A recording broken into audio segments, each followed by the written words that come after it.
viewers from Nigeria across Africa and around the world. This is Smart Mado Ajaja, the convener of Open Nigeria and Africa Unite, and the anchor of Nigeria Now at ONN and the Nightingale Radio International.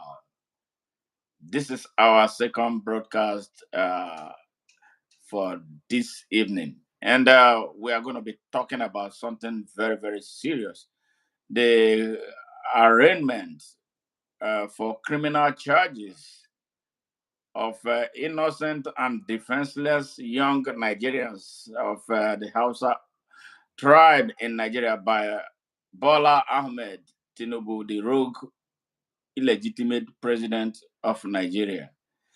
With me in the studio to talk about this further is Mr. Charles Ugwumba, a California-based Nigerian who was born in Kaduna and lived most of his life in the north of Nigeria. And yes, he's joining us right now. All right. Yes. All right, Mr. Gumba. Hello. Hello, Mr. Jaja. How are you doing this I'm evening? fine. I'm fine. Good evening. Longest time. Yes, quite some time. The toughest. You are the toughest, man. I don't know about that. I don't know about that. We love Nigeria too. Yes, absolutely. It's not just a certain group that loves Nigeria. We all love Nigeria, Absolutely. but we Absolutely. will not accept Nigeria under any condition. We must accept it under certain conditions. Absolutely, absolutely. Well, my listeners from Nigeria, across Africa, and around the world, including the United States, where we are domiciled, welcome to ONN and the talk of the hour, the arraignment of underaged children of the Hausa tribe in Nigeria by the illegitimate rogue criminal president of Nigeria called Bola Ahmed Tinubu. And for taking part, that is an allegation that they took part in the protest against his ineptitude and atrocious leadership of Nigeria sometime in August. These children are mostly homeless children who are thrown into the wild of Nigeria, children who are supposed to be in schools, but sadly found themselves at such young ages. I'm talking about children aged between 8, 10, and 11, maybe at most 14, on the streets. They beg for alms, they beg to eat. They say they are under Islamic scholarship. Sadly, that's another sad story of Nigeria. And these children live under inhumane and inhuman conditions. They live through the hell of the cold in the north of Nigeria when it is cold, and they live through the scorching heat when it is hot. And these children were going about their business of begging. Yes, they don't easily trouble people, except that some people use them to foment trouble at times, to achieve some religious objective, hypocrisy. So sad that we have this type of situation in our hands. These children were, the army clamped down on them and arrested them in droves and then kept them in detention for 93 days.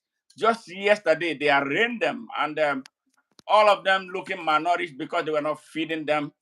And somebody posted a picture of children who were kidnapped against children who were being held in detention by the Nigerian state. Those who were kidnapped by kidnappers looked very healthy and well taken care of, but those kidnapped by the state were dying. In fact, they were dropping on the floor of the courthouse yesterday in a very worrying, very disturbing condition. So I'm bringing Mr. Charles Ugwumba, a California-based Nigerian citizen, and a diehard Nigerian patriot, diehard Biafran. He saw what happened in Biafra between 1967 and 1970, the Holocaust, yes, the genocide. against the Igbos. He was a child soldier. That's to tell you how bad things were in Nigeria that time. This man has seen it all. And guess what? He was born in the north of Nigeria. He lived all his life in Nigeria in the north, to the extent that he has an Hausa name, but he's going to explain to you. Welcome, Mr. Charles Ugwumba. Please tell the world who you are before we get into this whole thing. I'm very honored to be on your program, Lion Ajaja. My name is Charlie Dan Inusa, G. Kambarnawa, Mashigindaji Mai Nasara, Biafran Army number 211373. I never surrendered against the Nigerian state. Nobody surrendered for me. I am still at war with Nigeria as long as they continue to perpetrate war on the citizens of Nigeria. The people of Nigeria are at war with the government of Nigeria. The government of Nigeria has turned against the Nigerian people. There is no way in God's own earth for primary school children, pre-teenagers, homeless children who saw a commotion on the street and joined to know what it is. Children unattended, left unattended, with no parental supervision as a result of the government of Nigeria. These children were arrested and are being tried for treason just because they heard a commotion on the street and they joined. The people of Nigeria ought to sue the government of Nigeria for kidnapping those children. That is what it is. It is inhuman kidnapping. There is no way those children who have no clue what treason is can stand trial and should stand trial. What is Bola Tinubu, the supposed president of Nigeria, doing? Is he waiting to see how the whole story will unfold? Or is he waiting for justice to take its course? What justice? Why are the people of Nigeria denied a militia of their own? Democratic regimes have a provision for a people's militia that will enable the people defend themselves against unjust government. The only and singular reason why all of Africa is backward is because we do not have a we the people provision. Africa's population are being herded like sheep. Their rights are maintained for them off-site.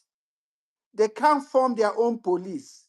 They can't defend themselves against the unjust acts of people in government. That is the main reason. The people of Africa have to take dictation from their own government, run by people, puppets of Western societies. We must all hail Niger, who stood up and said, for once, we want the resources of Niger to benefit the people of Niger and not for the sole benefit of France. We are an African people. We cannot allow religion to get into the business of being alive. We have governments who build us roads with modern technology, but sparse aggregates, no water runoff, roads that erode within months of commissioning, whereas stone paved roads in England, in Vienna, built 1,000 years ago for horses, are still standing. What are we doing to Africa? Okay, let's hold it there. Now, you were born in the north. Give us a little background information about the Almajiri system and these children that unattended that they abandoned on the streets of Nigeria. In your time, when you were growing up in the north, was it this same way, or what is there anything that changed that has children, millions of them, on the streets of Nigeria, especially the north of Nigeria?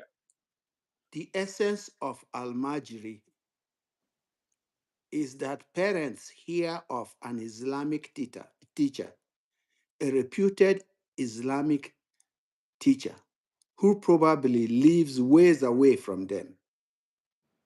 So they take their children to that teacher,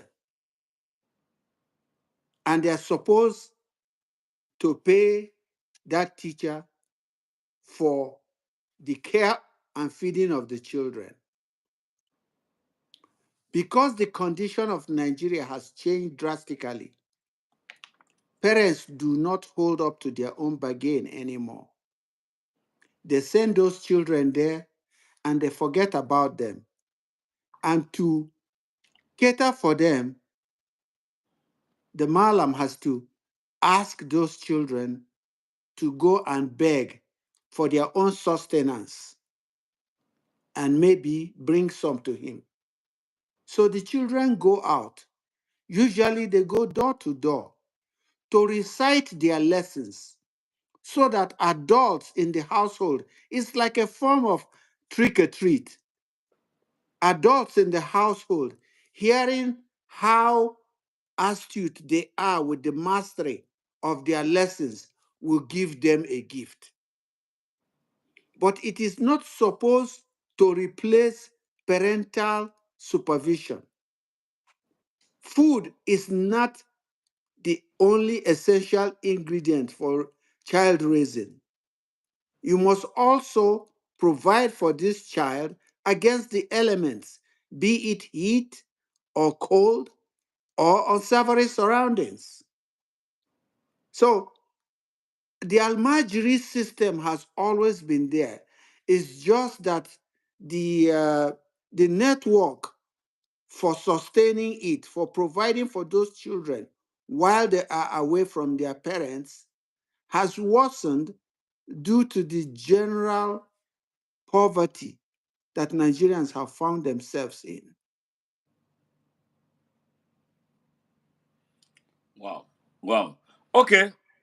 Now, don't you think, now with the way things are, is this system of Alamajiri still uh, sustainable in Nigeria? Do you think that the country should do something different because of this type of thing that we have seen, and threat to these underage children who are left in the wild to fend for themselves and become so vulnerable to the Jim Crow drivers of the system and the network? Lion, you ask a question that has, that is the answer is obvious. Is life even sustainable in Nigeria? You ask if Almajiri system is life sustainable? We have a country where millions live in the metropolis, where firewood is tens of miles away, and there is no gas, there is no electricity, there is no kerosene. It is a struggle, a battle to find food. When you find food, there is nothing to cook it with. I look at my friends and colleagues, distinguished people back there who look like non-entities, as if they are nothing. And these are all people of right mind, reduced to nothing by hardship, by poverty, imposed poverty. The government goes and borrows and borrows and borrows and borrows with no checks, no balance, until at the point that when we receive any revenue from whatever we export, it is all taken up by payment for loans that we have. It's like the world has appointed a liquidator on Nigeria or a receiver manager. If you sell oil in the value of 10 million, we want 6.5 million off the top. And then you can now allot 3.5 million for the development of your country, from which you will take 2 million off the top. You will steal it. Nigerians will not see it. And Nigerians are left with nothing. They're left with little, next to nothing. When you say, is Nigeria sustainable? Imagine in Houston, Texas, or here in California, and we hear in the news today that 30 children were abducted. The world will end today because all of California will not rest until they find those 30 children. The world will end. Every forest will burn. Every stone turned over to find those children. We live in a country, this is even worse than the wild, wild west, where bandits in convoys drive through city center and head to a girls' school and abduct hundreds of them in vehicles, put them in vehicles they commandeered on the way, and truck them out of town as if there is no government. The Nigerian Army at the time of Nigeria's independence was set up as a territorial defender against external wars. We never had any agreement to set up a Nigerian army that will be part of a constitution where the president has the power to deploy troops paid by our own taxes, sustained by our own taxes against us. Can you imagine President Biden, who has a few more days in the White House, to ask Marines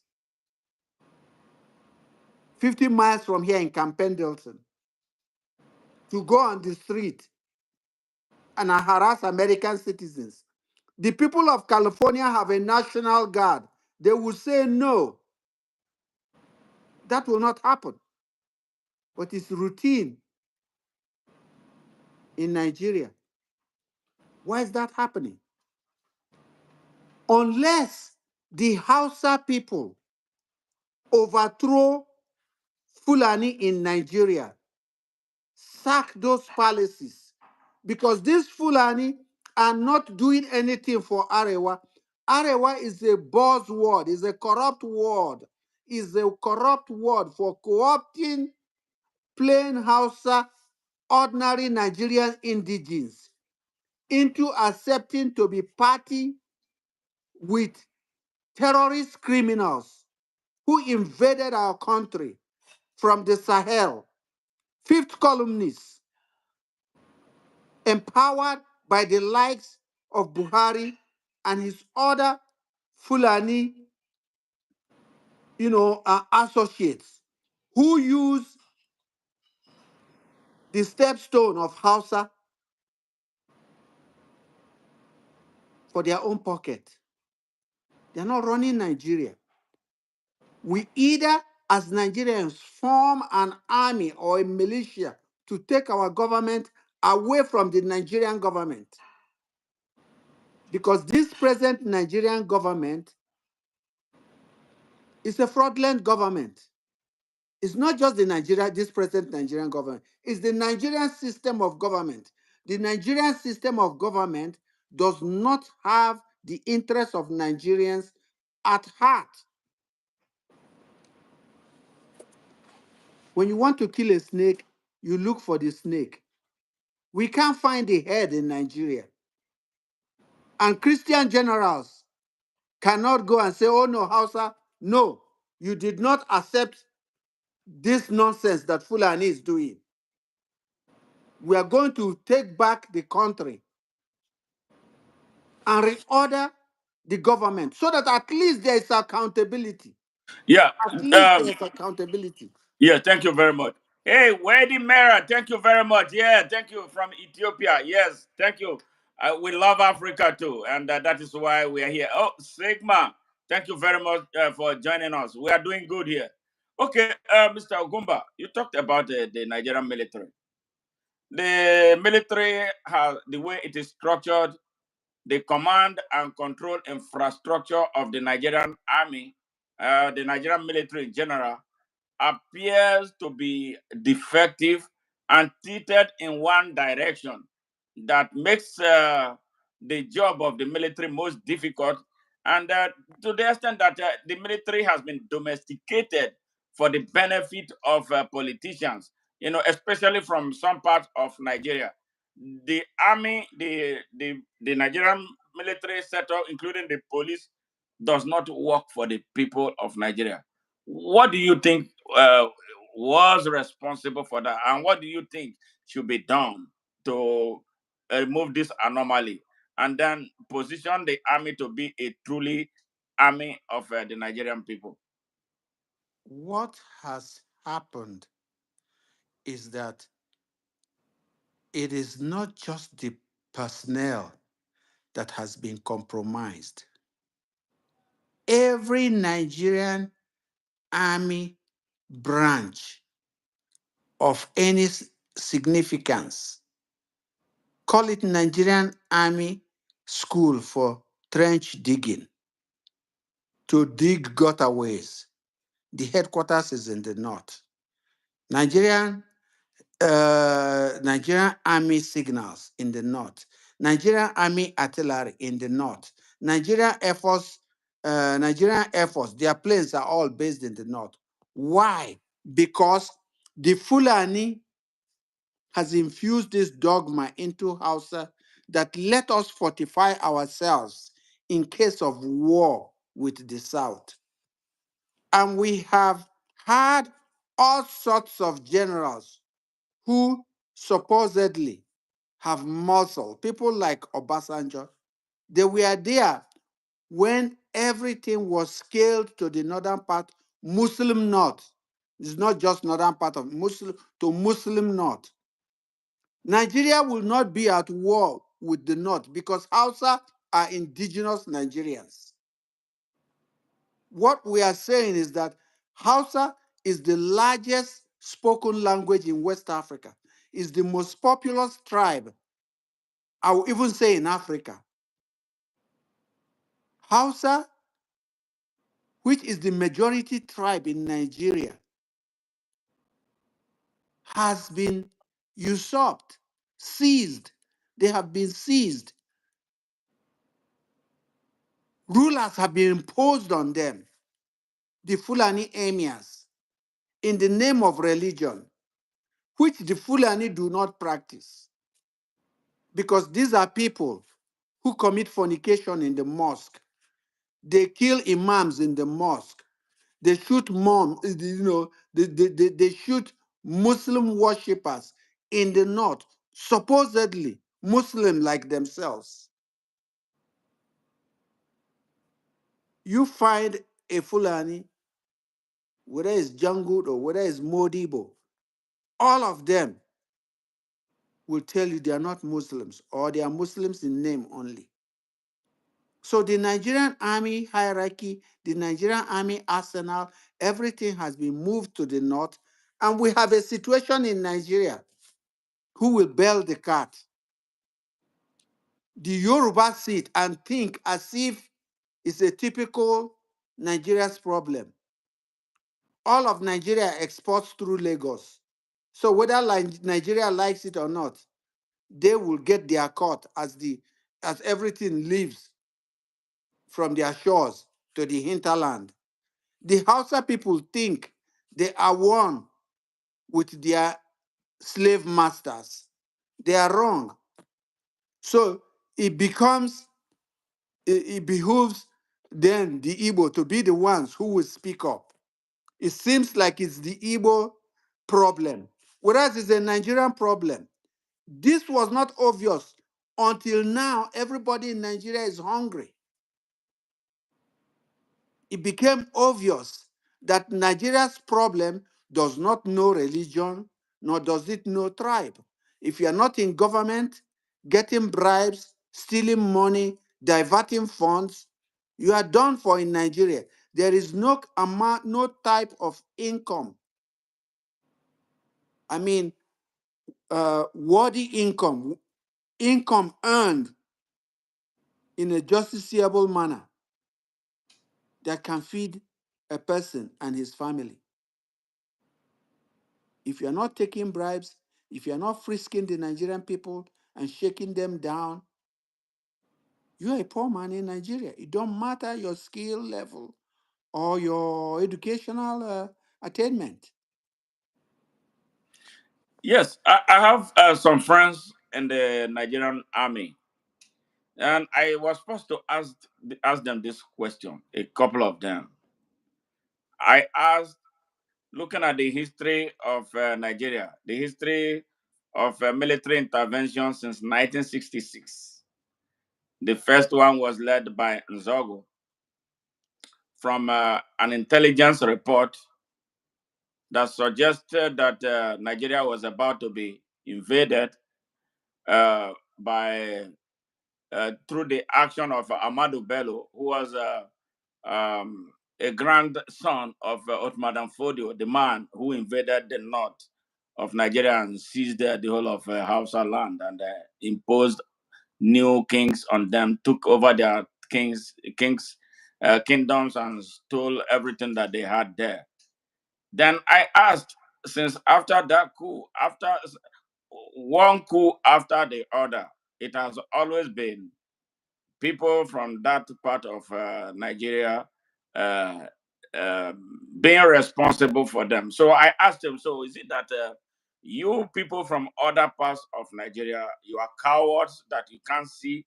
I was just asking jocularly, like, so all of you are cowards. You see all these things. So it has to be that Osman Danfodio Fulani who will plan a coup and the coup will succeed and all of you become announcers waiting for to be given. Deployment, waiting Yes, for so he told deployment. me, you know how things are in Nigeria. They run the whole thing, the whole command and control infrastructure system in the army is in their possession. So they do whatever they like. I said, then why are you a soldier if you cannot ask a question? But that was the end of that. We didn't talk much about it. He didn't want to be They didn't want to talk more. So it's like they are passengers, the people from other parts of Nigeria, who, even with all the injustices that is going on in that place. One of them told me how disrespectful some young Fulani military officers are to their seniors. And they don't respect anybody because the people who control things are from their tribe. How can we get over this? And I know in the United States here, when I first came here, the army was after me for the most part of it to come and join. And then when my son was about to graduate from high school, an army recruitment officer came to my house and knocked at my door. He said, "Are you the father of this guy?" I said, "Yes." He said, "We have been following his academic record. We're interested in recruiting him." I said, "Well, he just turned 18. I cannot speak for him. So you will have to talk to him. I'm not going to be the one answering his question." So he looked for my son and then he talked to him. My son was not interested. The reason he told me that, I'm an only son, so why should I join the army? So I'm not going to join. And then in the university campuses, every university campus across this country, they have ROTC. If you want to join, you join on your own. Nobody tells you that you have to be from Sokoto, you have to be from Delta, and all that. So don't you think we should adopt a system like that so that we will have a professional army? Because the army we have right now is like army of job seekers who don't have a job. They will just go into the army and then forced to do whatever they want to do. The system we have is, I'm concerned about the future of the Nigerian military. I think it's gone right now. I don't know. Okay, whereas Fulani control the military, they are not the majority in the rank and file. Hausa is.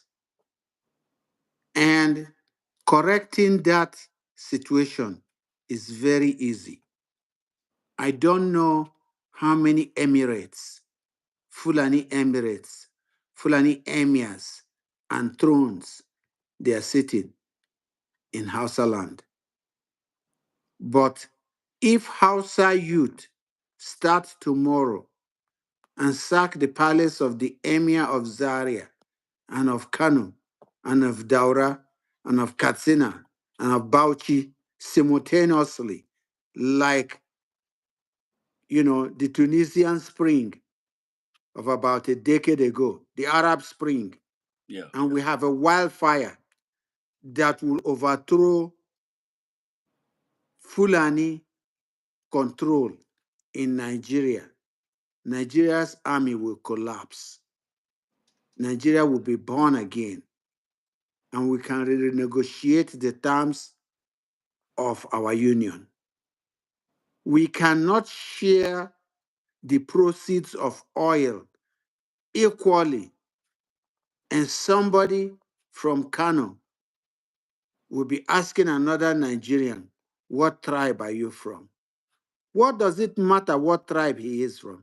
He is a Nigerian whose native resources is contributing to the development of Nigeria. I used to live in Long Beach, and every year, every quarter, I received, I don't remember now, some small amount of money, about $1,000 something, from an oil company, Tom's Oil Company in Long Beach, as royalty for oil, because there's oil in Long Beach and in Signal Hill, and by extension under my house. Wow. They were paying me. The nearest well to my house was about 6 miles away. The nearest well that is on, is on automatic. It just pumps very slowly. You hear if you're passing, it will be going up and down, up and down. That's the well pumping. And they were scattered in the area. But they're about 6 miles from my house. In Nigeria, the people who own the oil don't even get any benefit of it. No. Every resource, whether it's in Ogun State or in Zamfara or anywhere in the north, is being mined by the people who live there. Bootleggers. That's okay. But the resources of the south is channeled away from them. They cannot drink their own water. They can't fish in their own ponds. They cannot farm on their own lands. There is no compensation for them. They do not even have refined petroleum products in their area because being in the Delta, they need sturdier bridges that can handle these 18-wheel tankers. They Yes. don't have the bridges. There's a disruption in supply. They tell you it's logistics. And the people with dim watts are driven into desperados. They become desperados. They have to find crude oils one way or another to refine. in their artisan wells so that they can have power. Why is the black man like this? I don't hold my own ability and capacity tethered to a backward African. I am a first world citizen, Russian, Indian, German, or Jew. I consider myself equal, let alone Fulani. I fought them from 12 years old. I watched them. Nina Charlie and Inusa Jikam Barnawa. I was secretary of the Kaduna Mafia. And if you know what I mean is that the head of the Kaduna Mafia is Aliko Mohammed, Aliko Misau Mohammed, and Ian Misau. It's not a sinister organization. It was just an organization seeking economic benefits for the North by fair means, not to cheat any Nigerians. All of a sudden, within 20 years from the time of Abacha or whatever, they held coup after coup after coup and actually find, they use a fine comb to go through our constitution and read it of everything that requires accountability. And in 20 years, a resource-laden country like Nigeria is in penury. We're begging. $1 is 1,600. What kind of government, what kind of financial monetary affairs did they appointed Adamuchi Roma, a history graduate who does not know what plus or minus is, as governor of central bank. What kind of fiscal policy can he make? All over Nigeria, you find Fulani tradesmen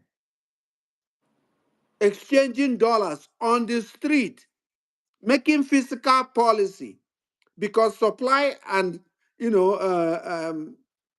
demand of the dollar is what creates fiscal policy. How much of it you can supply based on what you are backing it with, the resources you are backing it with. If the resources have all been tethered towards repaying debts on loans that were taken without our approval, that we did not see, this is a concerted effort, because any way Nigeria goes is the way Africa goes. If the world is not listening to events in Nigeria, then they might as well not be listening to all of Africa. But it doesn't really matter. It doesn't really matter, because I tell you what, I believe and I hope the feds, the US Security Organization is hearing me. If they are Yeah, hearing me, absolutely. if they are hearing me now, they are doing an injustice to the American people, because the British people told the US government to hands off Nigeria. It is our sphere of control. And the Nigerian government is using and exploring all that oil in the Delta, leaving cakes of wasted oil on the surface, almost 6 inches thick. Tributaries in the Delta overflowing with oil waste. On Yes. top of it, Nigeria is 7 degrees from the equator. It is pounded by the equatorial sun. When that sun pounds that earth, these iron particles go up into the sky. They are tangible. The reason why there was slave trade, successful slave trade in the west coast of Africa, is because at that point where Africa, scales downwards, the currents are slow. The currents are westerly. It doesn't stop ships from berthing, from docking. But Mm. when they leave, they have a fast wind behind them, and all they just go and do is make fall. in the eastern shores of the United States. It is the same way these westerly winds have effect on the hydrocarbons they pick up from Nigeria, from Nigeria's delta, because that's the only geographical zone in all of West Africa that any oil of any significance, including the Caribbean, is produced. Nobody else. These firecrackers, they cause fires that burn out whole cities like Paradise City in California, that jump 14-lane freeways. The type of fire that if you want to see a picture of hell, that's what it is. The rains that follow, that these ions hanging in the atmosphere attract condensation to cause rainfalls, are a deluge. You can ask for Noah to sign off on it. That's how heavy these rains are. This type of rains that cost the eastern United States hundreds of billions every year. There's one Every just year. came through. Yes. All of them, their origin is from Nigeria, the Nigeria Delta. Absolutely. If the US government does not go to transfer the custody of that land and its resources to the rightful owners, just like they were paying me a stipend for the oil in which my house was sitting on in Long Beach, if they do not go to transfer the custody of those resources to the people who live on it, their climate conditions will get worsened. They will be the victims of climate change derived from Nigeria, not the British who have always tricked them. Because the British are very cunning. They will always trick America and make America to carry the bucket. That is how they treated them in Iran. The British government, the kind of treaty they signed with Shah Pahlavi about their control of Iranian oil is said to be the worst treaty on the face of the earth. Yet, they found a way to convince Iranians that they are not the problem of Iranians, that is America, whom Iranians call the Great Satan. They left the British, who messed them up. It is the same way in Nigeria. Anything that is happening to the US East Coast relative to climate change is derived mostly from Nigeria, because in America, we all use catalytic converters in our cars. Car fume is controlled. You don't see any cars smoking on the road. They'll pick it up, in 10 miles. America is doing as much as it can to control, hydrocarbons in the atmosphere. It is in Nigeria where people pour oil on the ground,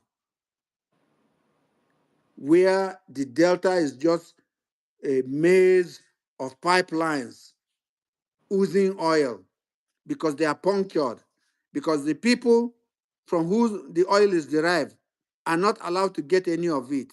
Yeah. So they have to find a way to survive. And it's part of the Fulani, trait of causing all Nigerians to be desperados. Now, Hausa people who have 14, 16 children, they're smelling pepper. Now they're acting like Nigerians. They're saying we don't want Muslim again. They want Christian. No, Christianity, Islam is not the problem of Nigeria. Muslim, Islam, Christianity, religion is not the problem of Nigeria. The problem of Nigeria is the damn Fulani. And I will say it to my grave. I name names. The problem of Nigeria is Fulani. The second problem is Yoruba, who always sit in the fence. They wait for somebody to go and solve the problem.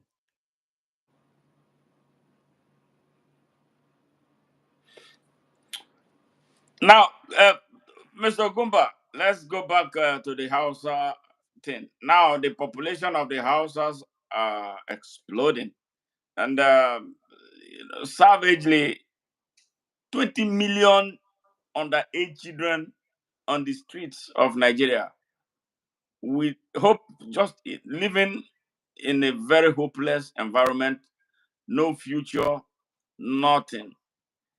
And we have political leaders. 20 million is on the count.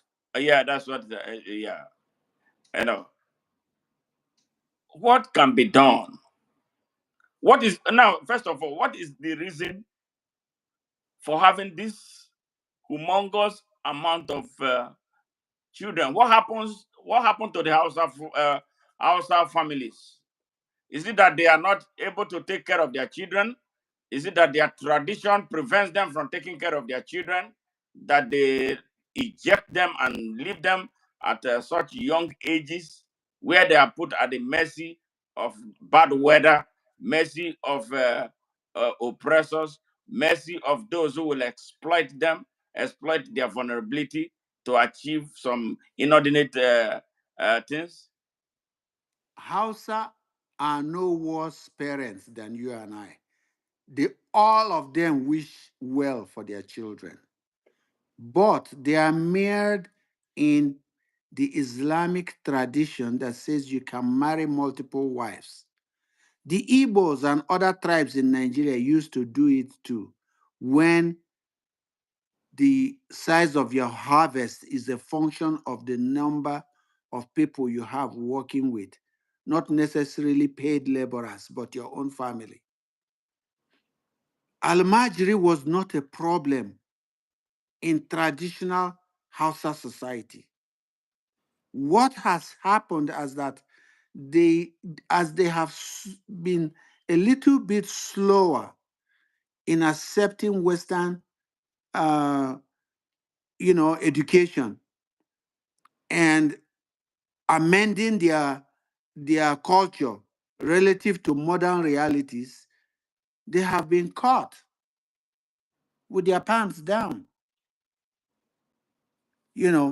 Nobody 10 years ago knew that people knew that hardship existed in Africa. So if you get some of it in Nigeria, and Nigeria is still part of Africa. But 10 years ago, nobody ever thought that Nigerians would be starving. That Nigerians will be starving. That people will deny their own children. People selling their children. Abandoning them. Fathers going on journeys of no return. Crazy things, so many crazy things are happening in Nigeria now. And you have a 5-year-old, a 5 5-year-old year olds. exposed to the elements. If he has a cold, it will linger for months until his meager immune system can finally fight it off and overcome it. By which time, the illness will have wreaked its own havoc on him and depreciated his ability to perform. I am Afrocentric. I say if you ring a bell in a classroom, the first child to jump up is most likely going to be a black kid. Only healthy kids can do that. Only healthy people are intelligent. I wouldn't call myself a supremacist, but I am equal. Otherwise, the default is superior. I feel equal to anybody. I raise my kids to be equal to anybody. Otherwise, they are superior. And black kids are equal to anybody. Otherwise, they are superior. Because from beginning, from Jump Street, they are born more healthy, stronger, more resilient. They begin to lose their edge due to lack of oversight and supervision. And the only way, nothing can change Nigeria except Hausa overthrow Fulani, or except all of Nigeria help Hausa to overthrow Fulani. In any way that it is done, the masters of this current system of government that we operate in Nigeria must be kicked out and overthrown. And the snake head is the emirs. Yeah, well, I have a question, Mr. Gumba. Is it Yes. fair to generalize that like the whole Fulanis are there? I think there were. Don't you think there were some indigenous? There were some Fulanis who came before these violent Utmad and Fodio Fulanis that are responsible for what is hurting Nigeria? Fulani are in essence good people, city Fulani. Yes. Cattle herder Fulani used to be good communal people who were able to cohabit with whichever community they went in. The criminal Fulani, when I say Fulani, is those in the military. They are the ones who are the second government of Nigeria. There is Nigerian government and there is Fulani who control our army. Have you ever seen a query of an army act in Nigeria? Let's say some army, so some soldier, transgressed out of his, his pay grade or his level of command or responsibility or instruction and performed an act for which he's prosecuted. No, the Nigerian government has not prosecuted any army act. They are a government to themselves, and they Hmm. are run by Fulani, and they run Nigerian army, and they have a gun to the head of every Nigerian legislator at the National Assembly, because these people do not even broach the subject of the condition of Nigerians. Otherwise, a parliamentarian will have risen up at the floor of the National Assembly and asked for an inquiry into the reason why 10, 11, and 12-year-olds in their hundreds are facing charges of treason in Nigeria, in 21st century Nigeria. We have a Nigerian Bar Association, which is a race for public relations. Nigerian Bar Association, Nigeria. You don't see them issue any bulletins on their position on anything that is going wrong in Nigeria. They just run and fight for office so that they can use it to steer cases one way or another. The whole Nigerian experiment is a fraud.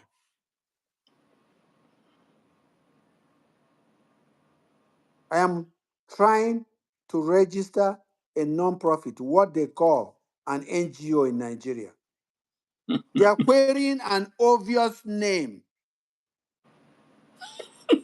a name that says this and that is what we will do. All so that at every query they get some money in their pocket.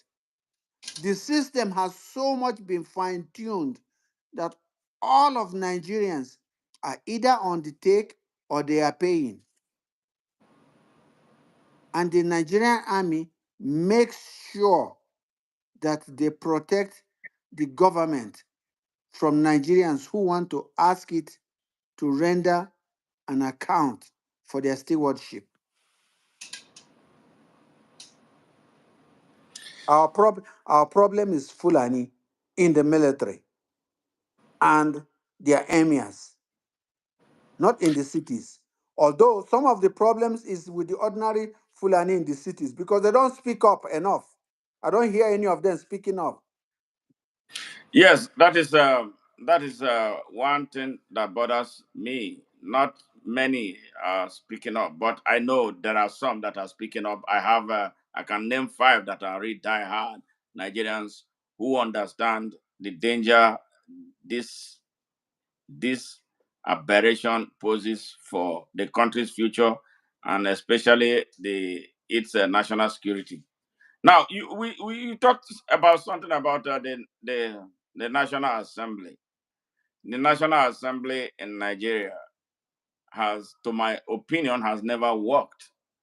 Um, they are at variance with what you and I know about what the Congress is here in the United States, where the Congress can be an obstacle to a president who wants to do some excessive things. Is it? Can you will you attribute this to this same Fulani thing, that they are responsible for why the National Assembly of Nigeria is not working? All of the members of the National Assembly in Nigeria, are they all Fulanis? Wait, Let's listen. be fair. Yes. First of all, Yes. they skew the roles. It's like the US Electoral College. They skew the roles of the National Assembly so that as a bloc, as a northern Muslim bloc, their numbers exceed your own in any vote. That's the first thing. The second thing is that even in those constituencies where Fulani are not overwhelming, as much as any Fulani stands for election, he passes on. They just rig him through. He has the pass. It don't matter who voted for you, non-Fulani or whatever. So they stack the place with their stooges. Then they threaten all Nigerians with physical harm for raising any questions of probity as to the management of Nigeria. When our government will give subsidy, they'll pay it. They say they are paying subsidy. They pay it to themselves. You can't see the books. It's no proper accounting. The way they appoint people in NMPC, everything, the whole place is a cauldron, is a big vat of corruption. But this, we are just seeing the tip of the iceberg. Nothing in Nigeria ever gets better. It will get so bad that these people who use their religion, which at one time they said was superior, my feeling is that now that they are seeing that that religion is not superior anymore, because they pray 5 times a day, almost 2,000 times a year, and none of their prayer has brought anything good to Nigeria. It has not made Nigeria any easier. It's just a place that they go to pray, to be absolved for the wrongdoings that they are carrying out on Nigeria. Both the absolution and the praise or whatever, they will not get any of them. But the point is that the way Nigeria's National Assembly is configured, we cannot expect it to ever come to the rescue of Nigerians. It never has. Yeah, talking further about this National Assembly in Nigeria, because yes, uh, Nigeria is screwed up. There's no doubt about that, and that is a frustration that you and I have been dealing with for a very long time. The way the country is constituted, the way everything is skewed up, the way the states structured, the way they are created, the imbalance. I mean, you know, my position. I am advancing a cause for an open Nigeria where we will not have to be talking about this vexatious north and south. I know you and I know that there's nothing like south because it doesn't exist beyond the imagination of those who use it to bargain for crumbs for them. Not the politicians from other parts of Nigeria, as far as I'm concerned. I don't like talking about South because it makes me sick when I hear it. You know, they are second class people, second class political elites, um, being held hostage by a minority of people who don't have anything in their heads. But that is the Nigeria we want. I want to see a Nigeria that we, be Nigeria, where like you and I. How do you identify yourself when you are called? Have you ever said you are from Western United States? You are when they ask you where you are from, don't you say California? I say Texas. I've never seen any American who is saying I am from the north or south. Does it matter? We only If hear about Americans talking about those type of region when there is a bad weather or there is something going on there. if I move to Arizona today, Yes, I will still claim California residency for yes, 2 years yes, before, you know, I can be considered an Arizona resident. yes. Now, if somebody, I don't know if it is because Nigerians don't even pay taxes or property tax. I don't know if they do. But how can No. somebody from anywhere trading in Kano, which is a Nigerian city, Yes. be called from anywhere other than a resident of Kano, like any other person in Kano? How can we be asking to be one, but making sure we are divided internally? Absolutely. Outside, we want to be one. Inside, we don't want to be one. Yeah. One Nigeria to some people is when it is time to The, benefit. the, That's why you the see the one Nigerian shortcut, in there. the shortcut to the resolution of Nigeria is either the suffering, unfortunately, increases on the Hausa and puts a tight noose on them, or willfully of their own, their young people encountering all these difficulties, lack of access to trade, so that you can even acquire the skill, an artisan skill, whether as a welder, an electrician, or something. For how long will you make a living pushing wheelbarrow for people from point A to point B, shining shoes for people, cutting fingernails, pedicure for a pittance that can't buy you a loaf of bread, carrying sewing machine on your shoulder, walking the streets to see if somebody has a ripped pants for you to put together for them and make a living from it? Unless Hausa youth will rebel and sack the Fulani, that is the fastest way for Nigeria to come to its senses. Otherwise, give us some more 10 more years. Let this hardship bite, because the money has already been pledged. Any income, any revenue that Nigeria has its hands on has already been divvied up in Europe by the people they are owing. You know, Nigeria is under receiver managerships.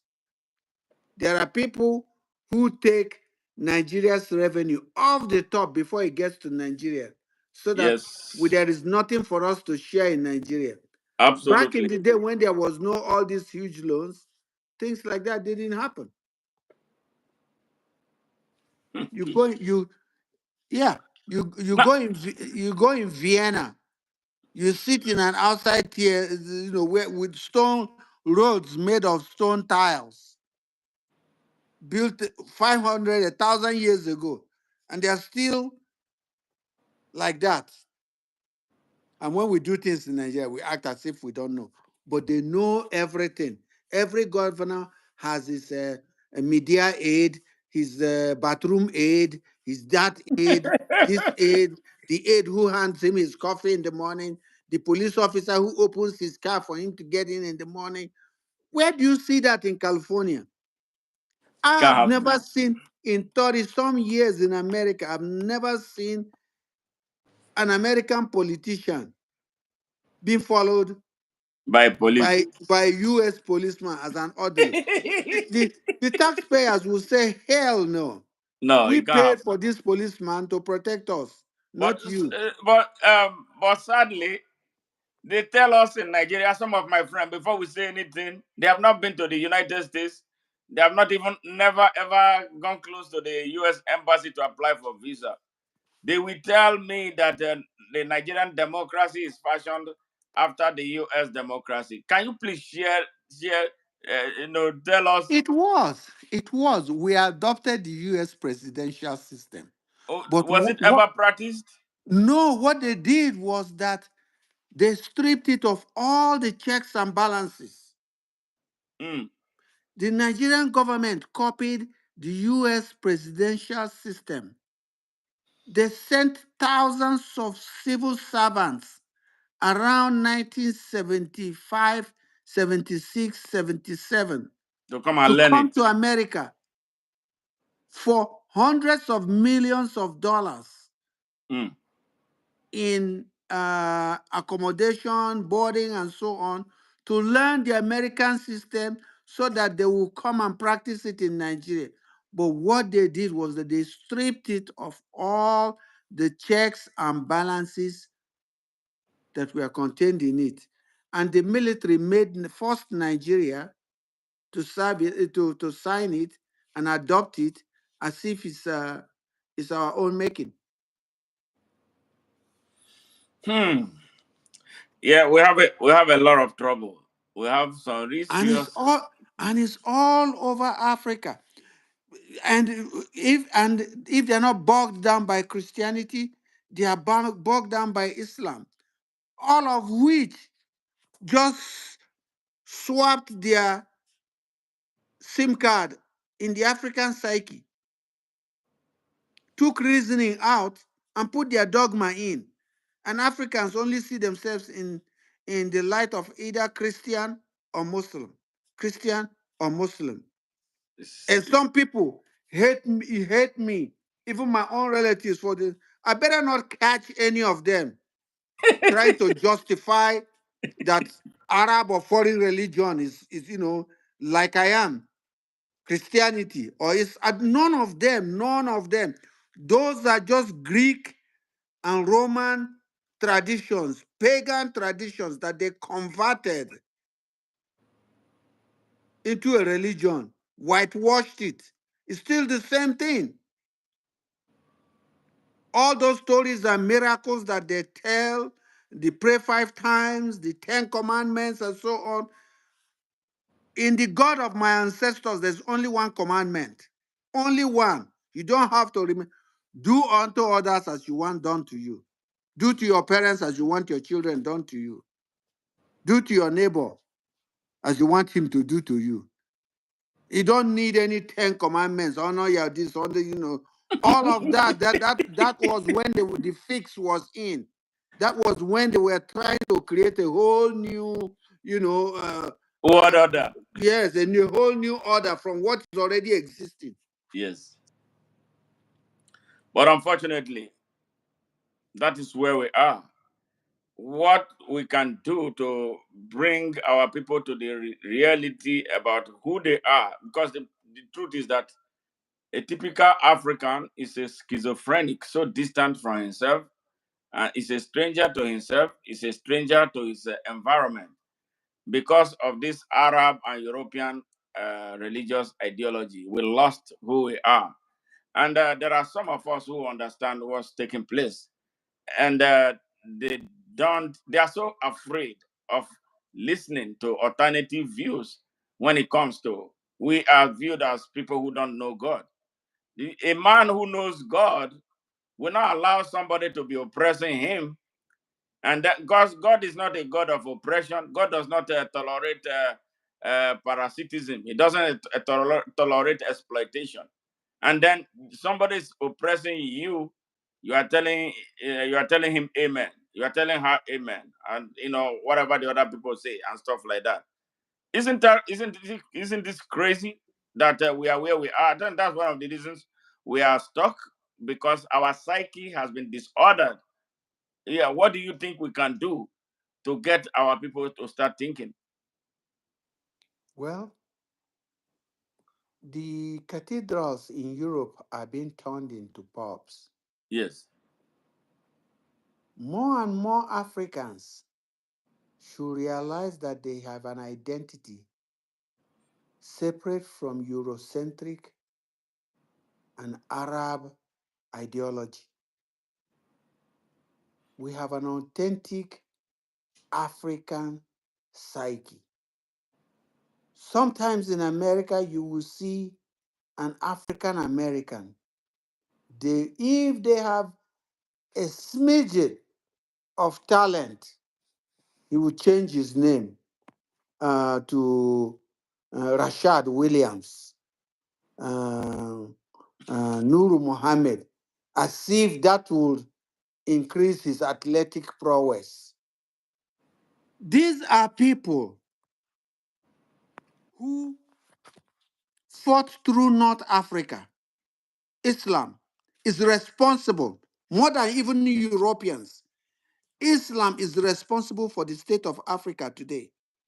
They Seven were the hundred years. Seven. they They were the they one enslaved Africans for 700 years. they were the ones who were warring through North Africa Yes. that chased the learning that had already gotten to Timbuktu and Jene, Agadez, Aya, Sijil Masha, all those places, those high sciences, architecture, and physics that were used in the construction of the pyramids. They had been following the routes, the camel routes, and getting down to all of Negroid Africa before jihadists came marauding across North Africa. And you know, in a time of uncertainty and war, the first people to leave are the artisans, the tradesmen who have a little bit more money and can cut their family away. They started running westwards. They started running westwards to Libya, Tunisia, Morocco, trying to escape from the jihadists. Because if you have not done that trip across the Sahara, it's an organized trip. And in time of disorganization, what better way than to flee away from the marauder as far as you can? But they couldn't get away from them until they get to Carthage, Malta, where the Mediterranean is just 20 something miles, and you go across into Ottoman Spain. Once they transfer that knowledge and their skills into Ottoman Spain, that's how the white man got wise and emerged from the caves and the dark ages.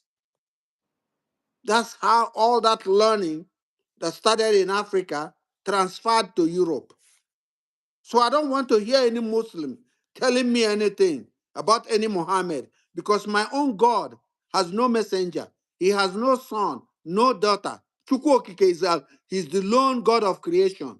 He does not have partners or friends or associates or helpers. The issue of Satan and no Satan is an invention of white people to create fear in the minds of those they want to subjugate. If the devil does exist, and I ask 1,001 invokers to ask it to get on the freeway the same time I merge into the freeway and get in front of me and see what will happen. Oh, all right, Chief Ugwumba, let's get back to a few questions about these children that are being held hostage by the state, led by an illegal and illegitimate rogue criminal president of Nigeria, paired with a terrorist. I wish there can be a stream of people, whether by GoFundMe or by some kind of legal aid, to sue the Nigerian government for the treatment, to counter sue the Nigerian government for even holding those children hostage. Well, if we have to sue this illegal government, we are not going to sue them inside Nigeria. We have to take them, oh my God, to the United Nations, maybe ICC, the International Criminal Court, because no country tries underage children. I've never seen it. I've never heard it. To me, it is a war crime for which And this our criminal president is should be just arrested. sitting there with his Yes. eye, he has this cross eye, as if some fly had farted in his eyes. He's He not a just sits there president. bemused, Don't call him president. He's not a president. Who elected him? He did not win any confused. election. He just sits there like confused. Yeah, And you because hear a whole bunch of so-called Yoruba people. That is the best they can produce for Nigeria. That is their enzyme. he's That's their constantly emissary. under the influence of drugs. He's drugs. He's a drug man. So what do you expect from him? And he wants that anyway. So the Hausa people who voted for him, who lined behind him, because Saad, the one who says the Fulani Emir, Sultan of Sokoto, he vowed that nobody would stop Bola Ahmed Tinubu from being sworn in as president. I say this, I know he hears me. You know, that man who says is the leader of Muslims in Nigeria, very corrupt and morally bankrupt. I wonder why he has been silent since all this have been going on. When the Nigerians rebelled, he was the first to run to Niger. You know what? The guy gave him a cold shoulder. He came back home like a duck beaten by rain. So I wonder where he is right now with all this taking place. His slaves are being held in captivity. Poor, innocent, and defenseless children of Nigeria, of the Hausa tribe, being held in captivity. We are not hearing that usual thing that we talk about the North. Why is the North not roaring? Why the They are silence? ashamed of the outcome of their actions. They use religion to seize political power and have used that political power to pass economic legislations that have come to bite their own constituents. So they do not, when you do not think a plan through, they did not know that the day will come when the chicken will come to roost and all their at the time, well thought out plans will come to work against them. Hunger does not know religion. No. Everybody people are denouncing religion. All those people who voted for Muslim ticket, they are swearing now that they made a mistake and may God forgive them. God does not listen to prayer. He did not listen to Jesus in the Garden of Gethsemane. If anybody thinks when Jesus was asking him, please don't do this to me, he didn't listen to him. How about then? What about so-called mortal man? You think God will listen? He's listening to to Muslims praying 5 times. He cannot be, God will not make the cost of bread to be cheaper in Nigeria. It has to be Nigerians. It has to be Nigerians who will make it. Hey, bless up, Kev. Thank you very much. Yeah, you said you seen a Nigerian saying we should vote for Trump. There are some Nigerians who will say that because they are crazy. They No, they are don't. They don't know. they are No, no, retarded. They no. don't know what they are doing. They They sit don't down know. 10,000 miles away from the United States to say vote for. You know why they do that? Because they are victims of the hypocrisy of Christianity.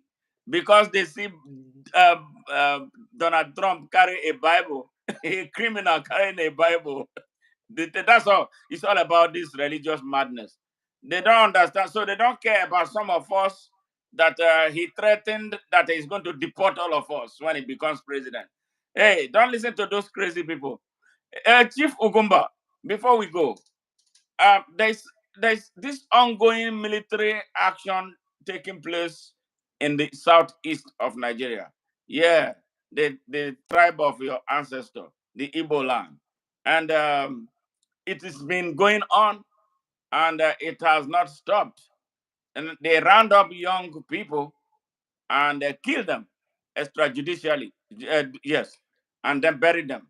So a lot of young Igbo kids, especially in the Imo Axis, where Stooge, Mr. Hope Uzodimba is governor, so much is taking place in that part of the southeast, even in Anambra, yeah, Anambra State. So What do you think about the political leadership coming out from the southeast of Nigeria? And with all this that is taking place there, I don't know how much you know, but I received very The disturbing military in messages. Nigeria Yes. is killing extrajudicially in the southeast. The bandits or fifth columnists, which Fulani controlled government allowed into Nigeria, is killing in Nigeria's northwest, in Zamfara, and so on.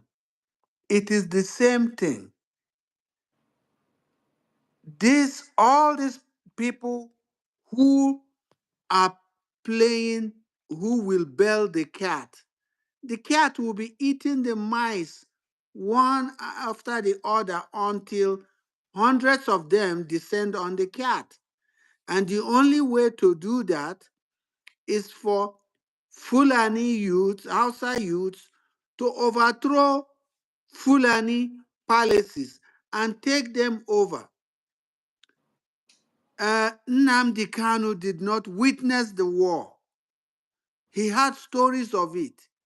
He staked his life for his people. There is no Hausa able to speak up like that.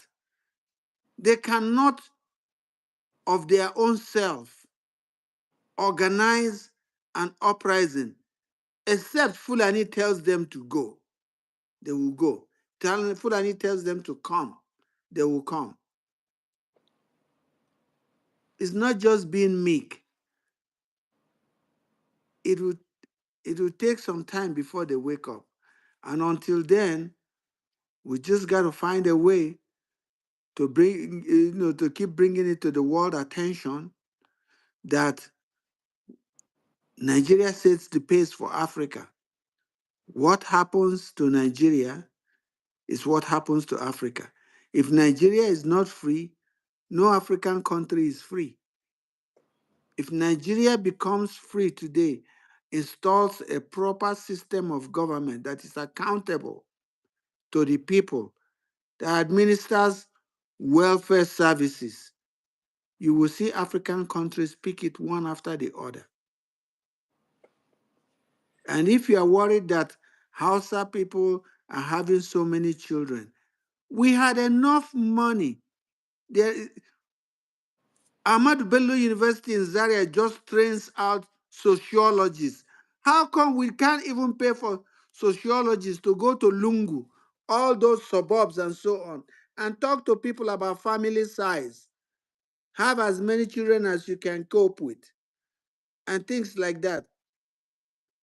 There are thousands of Muslim girls who have degrees in sociology but can't find work because there is no money to pay them. In which other country is it normal for civil servants to go to work and not be paid for months on end? It's And sad. what they do there, any government work they do there now is on commission. You come for a building plan, you have to pay a bribe.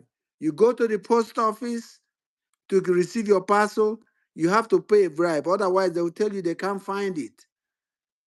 What are you going to do? Are you going to jump the counter and go to the other place?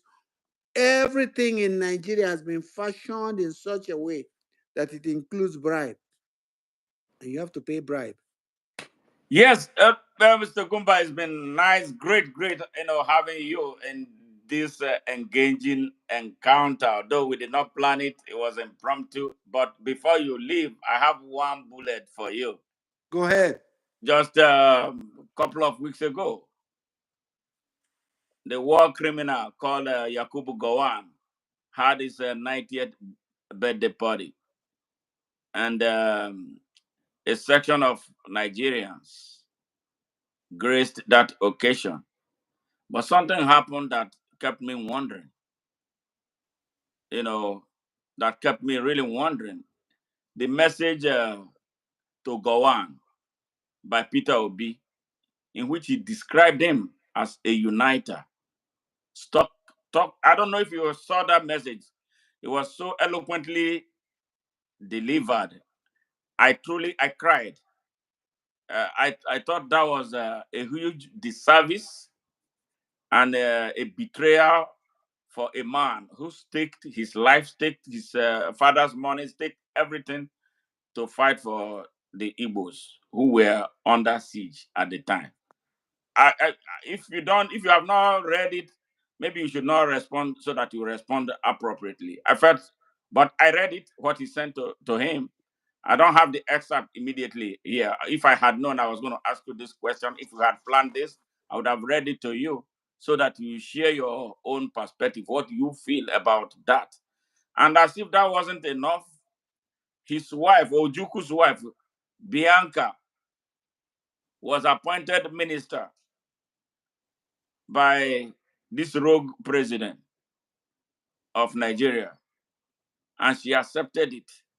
I thought that was so much of an invasion of Odemegwu Ojukwu, a man who fought so hard for the liberation, the protection of the Igbos.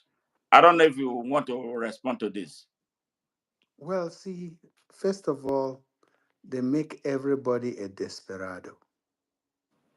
Then they watch you thank them for the crumbs that they give to you. That's how they operate. They strip you of your dignity. Right now, I had, when Peter Obi was running for the presidency, he was looking into areas like Pakistan, Bangladesh, and several countries all over the world. Whatever every region does well, be it textile industry, be it leather goods or whatever, because he felt that Nigeria must up its production and exports for any kind of good life to return to Nigeria. Well, he did not win with all his good plans. I ask that that man stay away from government. Nigerians must be run into the ground by the type of government they are used to. Let Nigeria get as bad as it can get so that it can have no other way but to deliver itself from its circumstance. If Peter Obi is cozying up to these people and trying to be one with them, it is like postponing the day of reckoning for Nigeria, because an Igbo will go in there with a patriotic spirit and put some band aid on the wound that is Nigeria. But he can't solve the problem. We have to overhaul Nigeria completely. As for Yakubu Gowon, first of all, he was 32 years old when he was president. He doesn't know a fraction of what I know now. And he was Nigeria's president. He was over his head. He had no clue what he was doing.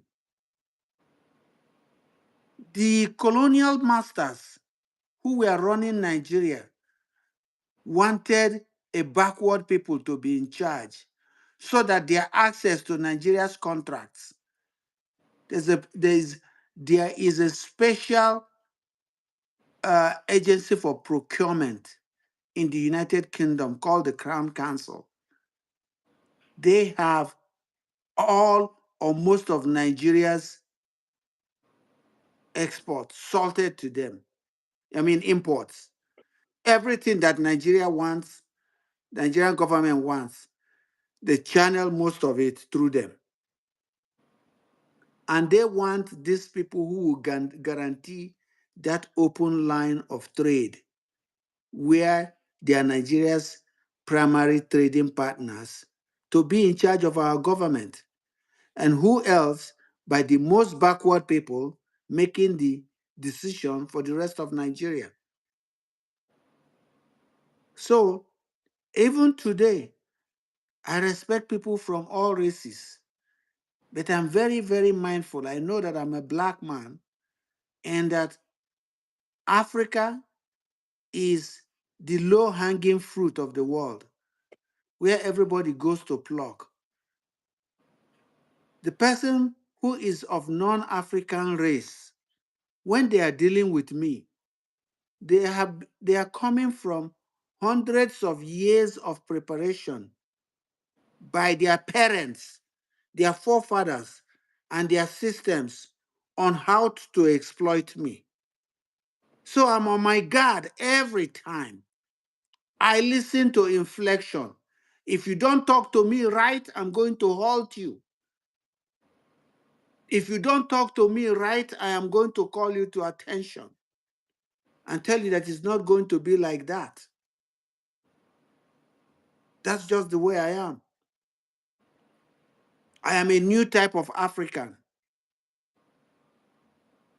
I know my place in the scheme of things. Wow. Wow. Well, thank you, Charles Ogumba. It's a pleasure having you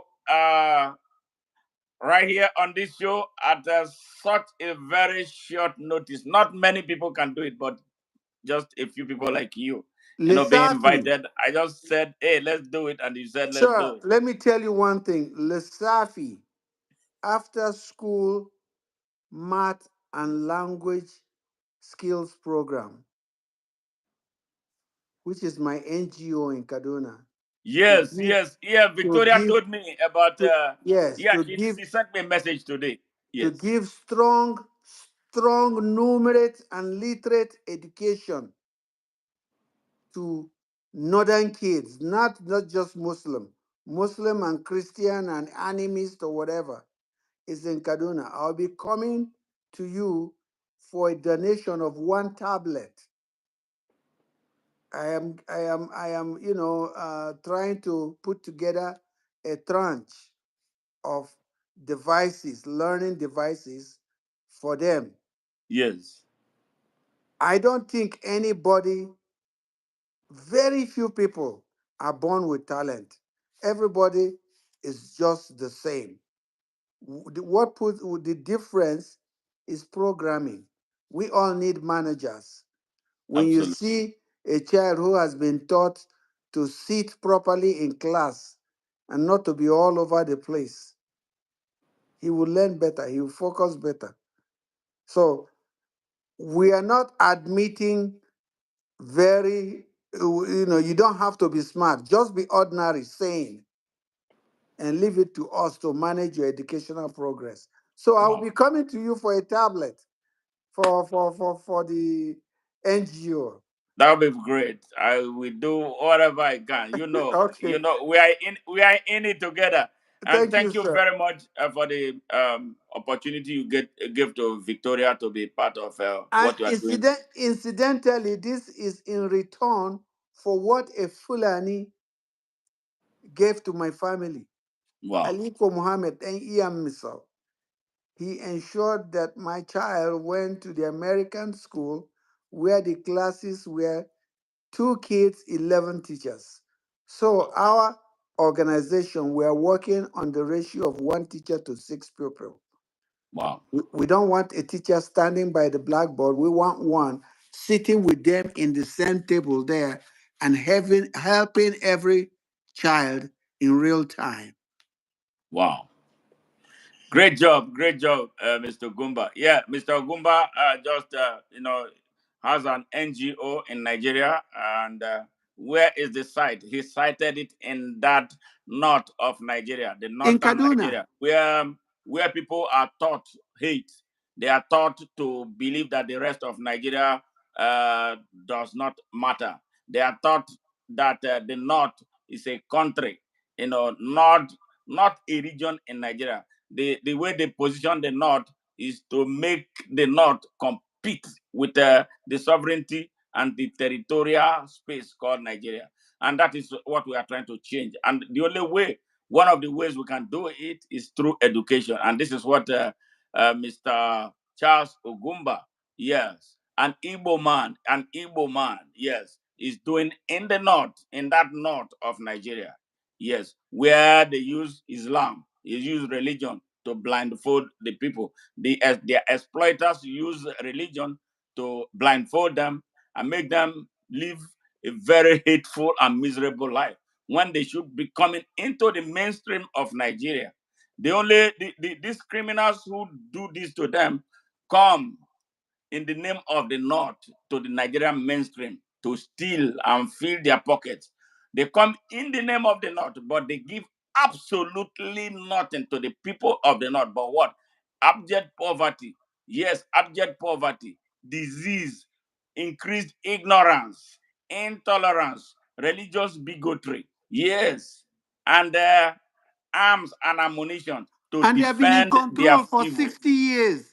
They have Yes, been in control for 60 years. And yes. their people can see nothing to show for it. Nothing.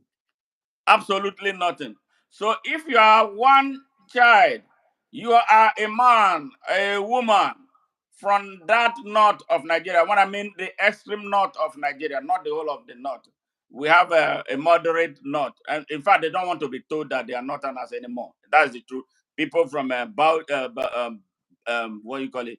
Benue, Kogi, Plateau. Plato. No, they don't want to be that north anymore. So when they talk about this knot, I ask them, where is it? It's not knot is where it's going to be dis, disabled. So some people still hang on to it. So if you are from the north of Nigeria, especially you who is told that religion is everything, religion is not supposed to be everything. Religion is supposed to be, if you truly believe in God, it's supposed to be between you and God. It's not a communal thing, it's not a national business. So whatever you believe, that you believe that when you die, you're going to go to paradise or you're going to go to hell, but you make sure that you understand that you will be held accountable for all the choices you made while on earth, including the lives of those people you murdered because some malam told you to go and kill them. So this is Mr. Charles Ugwumba.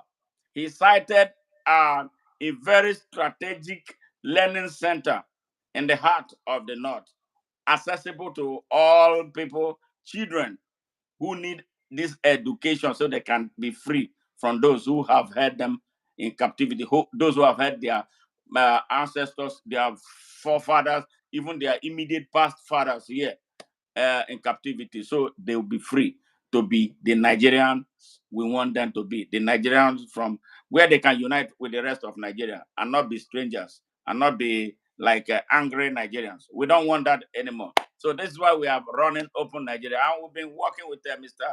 Charles Ugwumba. Hey, I can't thank you enough for being here, and I can't thank you enough for what you are doing.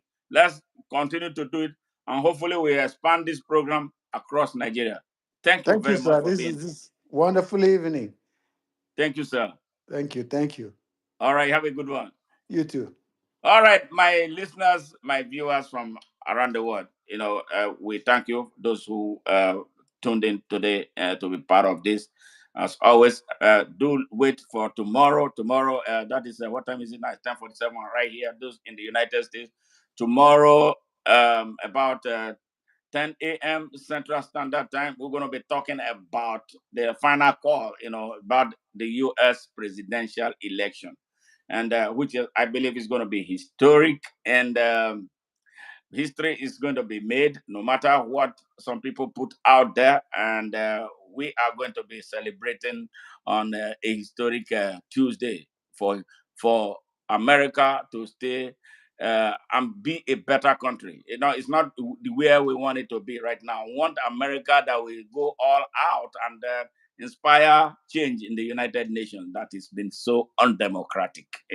I think that is where solutions to some of the global challenges that we have had will start from. Because we cannot continue to live in a world where only 5 countries decides what the rest of the world eats. And I think that will help go a long way in diffusing the tension. And hopefully there's somebody we believe that who, because of her background, understand somebody who understands slavery, somebody who understands deprivation, somebody who have been told that it's not possible because of skin color.